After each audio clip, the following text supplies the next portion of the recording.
আমানত দিছেন, যেমন দিছেন তেমন চান।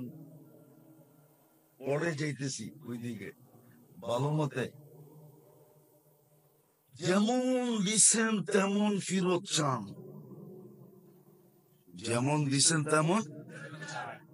এই জন্যই বলতেছিলাম, আল্লাহর হুকুম যদি না মানলাম তাহলে দাবি কিন্তু পূরণ হবে না। আল্লাহর হুকুম না মানলে দাবি পূরণ হবে না। আর হুকুম মানার জন্যই আপনার পিছে ডেলি বাজেট ব্যয় করতেছেন। আপনি যেন আল্লাহর হুকুম মানতে পারেন, এই জন্যই কিন্তু আপনার উপরে বাজেট ব্যয় করতেছেন। কি করতেছেন? ধ্যান, কিন্তু ধ্যান। আমি একটা দুটা দেখাই। আচ্ছা, খাওয়া মুখের কাছে নিলে প্রথম ঘ্রাণটা কে শুইয়া বলে যে এটা মুখের ভিতরে যাবে? কে বলে? ঠিক না? আচ্ছা, এটা যদি প্যাথোলজি সেন্টারে টেস্ট প্রযুক্তি দিয়ে জানতে হতো, তাহলে বলেন কয় টাকা দিতে হইতো? লাইনটা কত লম্বা হইতো? লাইনটা, কেননা আপনি তো খাবেন, আগে গ্রান শুনবেন, তারপরে খাবেন। গ্রান বলবে এটা মুখে যাবে কি যাবে না, ঠিক না? ক্লিয়ারেন্স কে দিবে? এখন নাম দেয়, ঠিক না? যদি প্রযুক্তি দিয়ে করতে হইতো তাহলে কে দিত? মেশিন, ঠিক না? হ্যাঁ, কয় টাকা দেয় হইতো? আচ্ছা বাদ দেন, কমই ধরলাম, 100 টাকা করেও যদি হইতো তাহলে 3 বেলায় 300 টাকা, মাসে 9,000 টাকা। বুঝাইতে পারলাম বাজেট ব্যয় হইতেছে কিনা? দ্বিতীয়, জিহ্বায় কিন্তু স্বাদ টেস্ট করে বলে এটা পেটে যাবে কি যাবে না। জিহ্বায় আগে স্বাদ টেস্ট করে, তারপরে আপনাকে ক্লিয়ারেন্স দেয় এবার পেটে যাবে, ঠিক না? আচ্ছা, এটা যদি মেশিন দিয়ে করতে হইতো, বলেন। মাইনা নিলাম 100 টাকায়, তো এখানেও 9,000, দুটা মিলা হইলো 18,000। এরকম যদি পুরো শরীরটাকে প্রযুক্তি দিয়ে চালাইতে হইতো, বলেন। অক্সিজেন যদি কিনা ব্যবহার করতে হইতো, জানি না প্রভু জায়গার নাম কি, সানারপাড়ের মানুষ জমিন বেচা অক্সিজেন নিতে হইতো। একদল মালিক হইতো, একদল ফকির হইতো। 550 লিটার অক্সিজেন নেন ডেলি। হাফ লিটার পানিও তো 20 টাকায় পাওয়া যায় না। যেই দেশটাকে দুনিয়ার পানির দেশ বলা হয়, আমাদের দেশটা কি পানির দেশ না? পানি মাত্রিক দেশ না? আমার মনে আছে, আমার জীবনের কাহিনী বলতেছি আমি। তখন আমি দেশে ছিলাম না, বিয়েও করি নাই। সেই 90 দশকের কথা বলতেছি। 90-তে বাংলাদেশে কোনো মিনারেল ওয়াটার বাহির হয় নাই। এখন নেটে সার্চ দেন, সবগুলা 90-র পরে বাহির হয়েছে। তখন আমি বলতেছিলাম যে মিনারেল প্লান্ট লাগাই। তো আমার ভাই, আমার আত্মীয় স্বজন সবাই আমাকে নিয়ে এমন হাসি শুরু করছে, মনে হয় যে আমি আফ্রিকার জঙ্গল থেকে বাইরে আসছি। আমি, কেন হাসো? বাংলাদেশে খাবে পানি কিনা? পানিরই দেশ, ঠিক না? এখন মিনারেল ছাড়া কেউ খায় না, ঠিক না? কি বলেন? ওই দেশে হাফ লিটার পানি এখন 20 টাকা। আচ্ছা, অক্সিজেনের লিটার যদি 1 টাকা হইতো, তো দিল্লি তো আপনাকে 550 টাকা দিতে হইতো শুধু 550 লিটার অক্সিজেনের জন্য। কি দিতে হইতো কি হইতো না? হ্যাঁ, কৃত্রিম ভাবে আবার সিন্ডিকেট হইতো, ঠিক না? অক্সিজেনের শর্টেজ হইতো, ঠিক না? আবার 1 টাকাটা 100 টাকা হইতো, ঠিক না? যেমন করোনার সময় হয়েছে, বেশি দূরে তো না, মডার্ন হাসপাতাল চিনেন? কোথায়? এই ঢাকা মডার্ন, ঠিক না? করোনার সময় আধা ঘন্টা অক্সিজেন দিছে 84,000 টাকা বিল। দেখেন ব্যাপারে আপনি, আমি ভুল বললে? বাংলাদেশের নাম করা শিল্পপতি শুধু স্বাভাবিক শ্বাস নেওয়ার জন্য ডাক্তারদেরকে বলতেছে, আমাকে স্বাভাবিক শ্বাস নিতে দাও, আমি এন্টার কোম্পানি তোমাদের নামে লেখা দেব। পত্রিকা আছে, পত্রিকা আছে। এটা কি বাজেট না? বাজেট? যদি টাকা দিয়ে কিনতে হয়তো আপনার খরচ হতো না? এরকম শ্বাস প্রশ্বাস নেই ডেইলি 1,60,000 বার। যদি পার শ্বাসে স্বাভাবিক শ্বাস নেওয়ার জন্য, উনি তো কোম্পানি লিখে দিতে চেয়েছে, আমি কোম্পানি বাদ দিলাম। আল্লাহ যদি বলতো স্বাভাবিক শ্বাস নেওয়ার জন্য পার শ্বাসে 1 পয়সা করে দিতে হবে, তাহলে তো ডেলি 1600 টাকা আপনার দিতে হতো শুধু শ্বাস নেওয়ার জন্য। কেন 1,60,000 পয়সায় 1600 টাকা হয়? আপনি দেখেন হিসাব করে। এটা কি বাজেট না? কে ব্যয় করতেছে? না আপনি আর আমি? আল্লাহ বাজেট ব্যয় করতেছে। বাজেট ব্যয় করতেছে আল্লাহ, কেননা হুকুম মানতে হবে, আল্লাহর দাবি পুরা করতে হবে। যেমন আমানত দিছে তেমন ফেরত দিতে হবে। এই জন্য আপনার পিছে বাজেট ব্যয় করতেছেন। এহসান মালিকের ভালো মতে বোঝেন, নাইলে কিন্তু চলে যাব ওনার কাছে। আকাশ সুযোগ এখানে নাই। আমি মানি আজকে আপনাকে ইচ্ছা স্বাধীনতা দিচ্ছেন, যা খুশি তা করতে পারেন, এটা আমি মানি। নাইলে ইচ্ছা স্বাধীনতা যদি না দিত, যুবককে যৌবন দিবে আল্লাহ, আর ও চলবে মন মতো। বাজেট ব্যয় করবে আল্লাহ, আর আপনি চলবেন মন মতো। যদি কিডনি ডায়ালিসিস ডেলি করতে হইতো, ডেলি যদি করতে হইতো, আল্লাহ তো কুদরত দিয়া করেন 36 বার। কয়বার? কয়বার?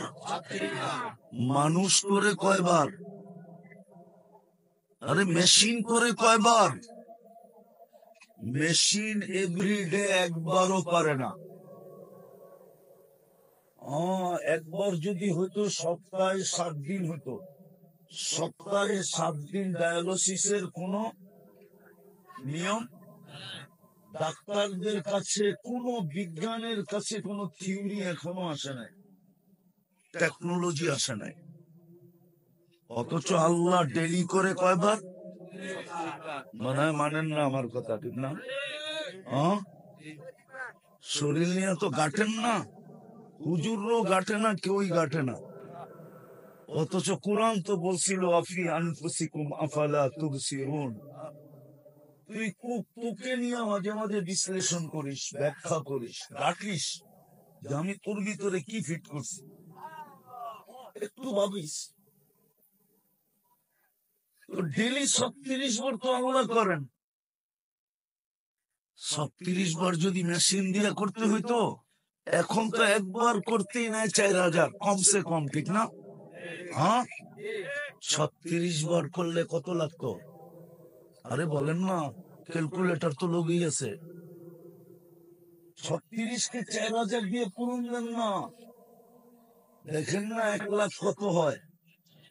হ্যাঁ, 1,44,000 টাকা হবে ডেলি। এটা কি বাজেট বলবেন না? হ্যাঁ, তাহলে যুবক ইচ্ছা মতো চলে কি করে? ও কি একটু পাবে না? কোরআন তো এটাই চিৎকার দিতেছে, আফালা তাতাফাক্কারুন।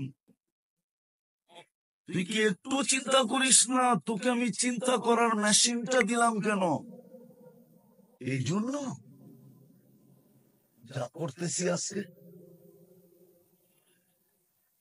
এটাও মানি যে আপনাকে ইচ্ছা স্বাধীনতা দিছে, যেমন খুশি তেমন চলতে পারো। আমরা ছোটবেলায় স্কুলে দেখতাম খেলার পর্বর ভিতরে একটা পর্ব থাকতো, যেমন খুশি তেমন সাজো। কিন্তু এটা অনলি ওয়ান ডে ছিল, ওয়ান ডে। যেই দিন খেলা হইতো ওই দিন শাস্ত্রে পারতো, পরের দিন সাইজা গেলে ব্যাট মিস নাই। এখন তো স্কুলে খেলাধুলাও হয় না, ঠিক না? হয় হয়। আমাদের সময় হতো প্রতি বছর স্কুলে একদিন খেলা হতো বিভিন্ন ধরনের। ওটার ভিতরে একটা পর্ব থাকতো, যেমন খুশি তেমন সাজো। যার শ্বাস সবচেয়ে সুন্দর হইতো সে পুরস্কার পাইতো, ঠিক না?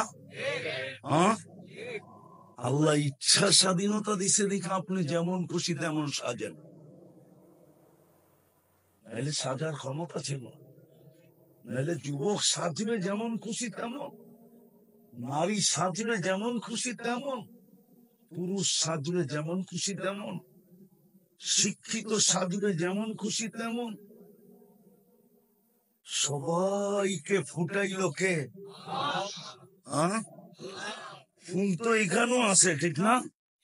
হ্যাঁ, একটা একটা ছিঁড়া যুবক করে দিয়া দেই 14 তারিখের লেগা। নিবে? হ্যাঁ, নিব নাকি? কেন? এটা নিয়ে গেলে জুতা মিস নাই, এতে কোনো সন্দেহ নেই। এটা নিয়ে গেলেই জুতা, ঠিক না? নিয়ে গেলেই কি কি জুতা, নিয়ে গেলেই কি? ওয়াজ শোনার লেগে হুজুর আওয়াজ লাগে না, মনোযোগ লাগে। আল্লাহ মনোযোগের কথা বলছে। আল্লাহর কাছে কি আওয়াজের শব্দ নাই? গানের লেগে আওয়াজ লাগে। কি লাগে? এটা কি সরাই দিন। গানের জন্য আওয়াজ লাগে, ওয়াজের জন্য মনোযোগ লাগে। এই জন্য আল্লাহ মনোযোগের শব্দ বলছে। ভালো মতো বোঝেন। আমি আস্তে আস্তে জায়গা মতো চলে যেতেছি, লম্বা করার সুযোগ নাই। এই জন্য অল্প সময় ভালো মতে বুঝেন। কিন্তু হুকুম যদি মানা না হয় তাইলে কিন্তু আমরা ফুটবো না। ফুল যেরকম ফুটা ব্যতীত আকর্ষণের পাত্র হয় না, আমরাও ফুটবো না। আর যদি না ফুটলাম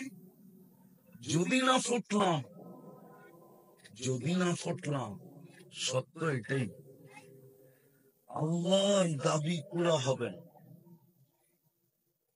আর আল্লাহর দাবি যদি পুরা না হইল তাহলে সত্য এটাই উকুদুহান নার, জাহান্নামের ইন্ধন বানাবে, এতে কোনো সন্দেহ নাই। ভাই এটা সরান। তো যেটা বুঝাইতেছিলাম, কথা এলোমেলো হয়ে যেতেছে, যেটা বুঝাইতেছিলাম ভালো মতে বোঝেন। কিন্তু আল্লাহর দাবি পুরা হবে না যতক্ষণ পর্যন্ত আল্লাহর হুকুম না মানা হবে। আল্লাহর হুকুম না মানা হবে অতক্ষণ পর্যন্ত আল্লাহর দাবি পুরা হবে না। দাবি পুরা হওয়ার জন্যই, আল্লাহর হুকুম মানার জন্যই আল্লাহ বাজেট ব্যয় করতেছেন, বাজেট, যেন প্রত্যেকে আল্লাহর হুকুম মানে, আল্লাহর দাবি পুরা হয়। যেমন দিছেন অমন যেতে পারে, যেমন রাখছিলেন যেমনটা তেমন যায়। মানুষ হিসাবে অস্তিত্ব, মানুষ হিসাবে যায়। আমরা মানুষ হিসাবে অস্তিত্ব। আপনি বলবেন মানুষ হিসাবে কি যাব না? মানুষ হিসাবে যদি যেতাম, সবাই যদি মানুষ হিসাবেই যেত, তাহলে উলাইকা কাল আনাম কেন বলতেন? যে অস্তিত্ব তো দিছিলাম মানুষ, কিন্তু মানুষ রইল না, হয়ে গেল কি জানোয়ার। শুধু জানোয়ার তো বললেন না, বালহুম আদাল, জানোয়ারের চেয়েও নিকৃষ্ট। নাইলে কোরআন কেন বলতো মাসালুহুম কামাসালিল কালব? মানুষ অস্তিত্ব তো দিলাম মানুষ, কিন্তু কুকুরের চেয়েও অধম। এই জন্য বাইজিদ বুস্তামি রহমতুল্লাহ আলাইহি লেখছেন যে হতে পারে আমার পাড়ার কুকুরও আমাকে দেখা হাসবে, কেননা কিয়ামতের দিন কুকুর মাটি হয়ে যাবে। কি হয়ে যাবে? কুনু তুরাবা, হয়ে যাও মাটি। সমস্ত প্রাণী মাটি হয়ে যাবে, কিন্তু হতে পারে আমার মহল্লার কুকুর আমাকে দেখো হাসতে পারে যে তুই তো জাহান্নামের ইন্ধন হইতে চলছিস। মানুষ তো জাহান্নামের ইন্ধন হবে। তখন কুকুর বলতেও পারে তোকে বহুবার সতর্ক করছি, তুই কেউ কেউ মনে করে মাথার উপর থেকে উড়াইয়া দিছিস। এই জন্য বাজিদ গোস্বামী রহমতুল্লাহ আলাইহি লেখছেন, কুকুর গুলা যখন চিৎকার দেয় ও মানুষকে সতর্ক করে, ইবনা আদম আনকির নফসাকা মিন গাযাবিল জাব্বার, ও মানুষ তুই তোকে আল্লাহর গজব থেকে বাঁচা। ফাইন্নাকা লা তুতিক, তুই আল্লাহর গজব সইতে পারবি না। আযাব সওয়ার ক্ষমতা তোর ভিতরে নাই, যদিও সইতে হবে কিন্তু ক্ষমতা নাই। বাইজিদ বুস্তামি রহমতুল্লাহ না লিখলে আমি বলতাম না যে কুকুর হতে পারে কিয়ামতের দিন আমাকে দেখে হাসি দিতে পারে যে হায় কতই তো তোকে বললাম, তুই তো আমার আওয়াজ মনে করে মাথার উপর দিয়ে উড়াইয়া দিলি। একদিনও চিন্তা করলি না কুকুর গুলা বলে তো বলে কি? এরকম শুধু কুকুর না, কিতাবে আছে, কিতাবে আছে, কিতাবে আছে কোন প্রাণী মানুষকে কি বলে। উঠান, পড়েন কিতাব, নেটে খুঁজলে পাবেন না, কিতাবে খুঁজলে পাবেন।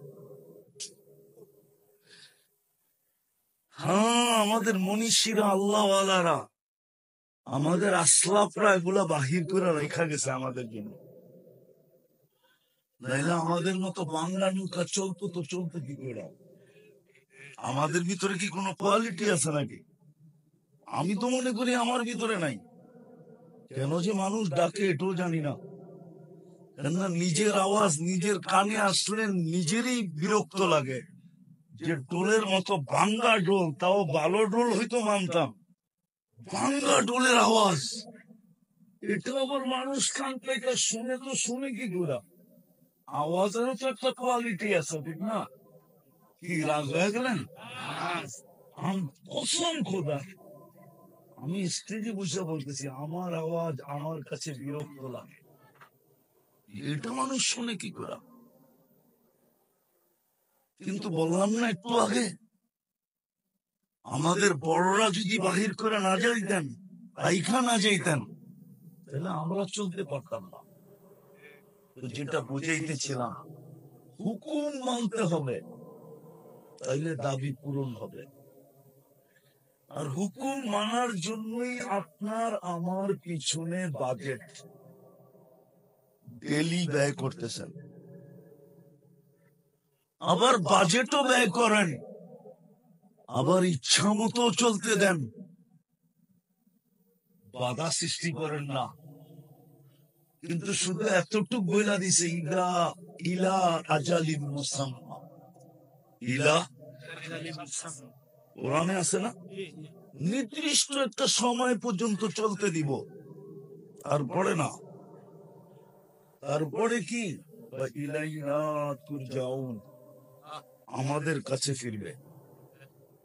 তারপরে আল্লাহ তুসআলুনা আনিন নাঈম, তারপরে তোকে জিজ্ঞাসা করব আমি বাজেট কত ব্যয় করলাম, তোর সামনে খুলে ধরবো আমার এপ্রিলে বাজেট কত ছিল তোর উপরে, আমার মান্থলি বাজেট কত ছিল তোর উপরে, আমার বাৎসরিক বাজেট কত ছিল তোর উপরে, 60-70 বছর বাজেট কত ছিল তোর উপরে। তারপরে আমি প্রযুক্তি দিয়ে দাম লাগাবো, তারপরে তোকে জিজ্ঞাসা করব কি নিয়ে আসলি বল। ওই দিন আমি দাঁড় করাবো। যদিও আপনারা কোনো কোনো মাদ্রাসায় বুখারী খতমে যে শোনেন,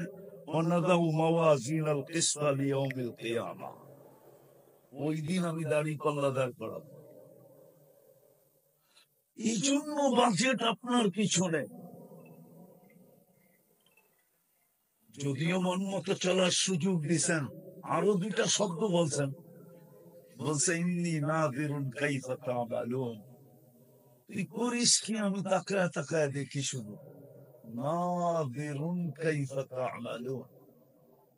আরেকটা হাদিসে, আরেকটা কোরআনে বলছে ফান্তাযিরু, অপেক্ষা কর, ইন্নী মাকুম মিনাল মুনতাযিরিন, আমিও অপেক্ষায় আছি, তুই সীমা রেখায় পা দিবি কখন।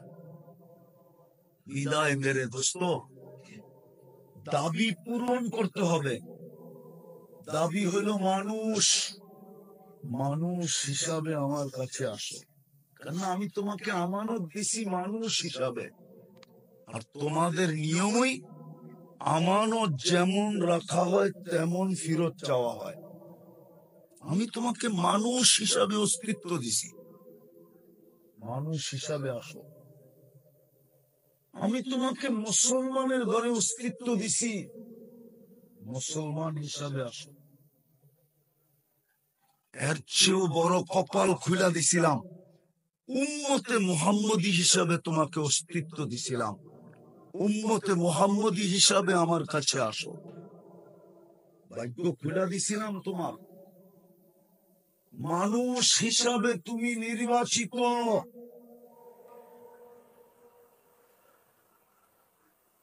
মানুষ হিসাবে তুমি নির্বাচিত। মুসলমান হিসাবেও তুমি নির্বাচিত,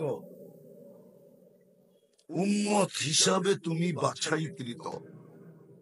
ওয়াজতাবাকুম, বাছাই করছেন। দেখি আপনাদের যুক্তিতে আমার যুক্তি মিলে কিনা। এতটুকু ভাগ্য খুলছিলেন, এই উম্মত যদি 80 বছর বাঁচার পরেও 80 বছরের দৌড়ের মাধ্যমে একটা রাত্র যদি ধরে নেওয়া যেত, আর আল্লাহ যদি জিজ্ঞাসা করতো কতদিন ছিলি, বলতো 80 বছর। আল্লাহ যদি জিজ্ঞাসা করতো কি নিয়ে আসছিস, তো বুক ফুলে বলতে পারতো কিচ্ছু নিয়ে আসি নাই, শুধু একটা রাত্র নিয়ে আসছি। কি ওই মুহাদ্দিসের মতো 80 বছর বয়সের মুহাদ্দিস, সাদা দাড়ি ফকফকে, মারা যাওয়ার পরে বন্ধুরা জিজ্ঞাসা করছে কি ব্যবহার হলো, দাড়ি দেখায় জান্নাত।